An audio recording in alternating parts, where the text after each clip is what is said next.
1370-dən bəri zamanla barışa bilməyən Əlövsət dayı bu səfər özünü böyük coğrafi kəşflər dövründə tapır. Ətrafa göz gəzdirən dayı nə olduğunu anlamağa çalışırdı ki, Hindistana dəniz yolu tapana böyük mükafat veriləcəyini eşidir. Mükafat sözünü eşidən dayı, bu işin öhdəsindən elə mən gələrəm, deyib xəritələr üzərində çalışmağa başlayır. Amma bir problem var idi. Bu qədər xərci necə qarşılayacaqdı? Bunun üçün Osmanlı sultanına üz vursa da bir müsbət cavab ala bilir. Sonda iş yenə İspan kralına qaldı deyən Əlövsət dayı bu dəfə İspan kralından lazımi təchizatları əldə edir. Artıq yola çıxan Kristofor Əlövsət hara getdiyini heç özü də bilmirdi. Quldur Jack Sparrow'dan oğurladığı kompas isə şimaldan başqa hər yeri göstərirdi.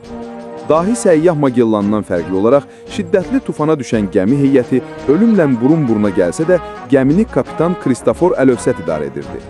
Ümidlərin tükəndiyi vaxt müşahidəçi o xoş xəbəri verdi. Quru görünürdü. Bu an Əlövsət dayının mədəsində kəpənəklər uçurdu. Quruya ayaq basan dövrlərin səyyahı bura Əlövsətlandiya, yerliləri isə Otçu babalar adlandırır. Otçu babaları güzgü ilə aldadıb sərvətinə sərvət qatan Əlövsət dayı İspaniyada kompası çaşdıran səyyah kimi tarixə düşmüşdü. Uğuruna uğur qatan dayı ilk dünya səyahətinə çıxmaq istəyirdi ki, zaman maşını yenidən işə düşdü və Əlövsət dayı göz açıb yuma bilmədən başqa bir dövrə sovruldu. Əlövsət dayının gələcək macerasını görmək üçün videonu bəyən, abunə ol, dayını hansı dövrdə görmək istədiyini rəylərdə yaz.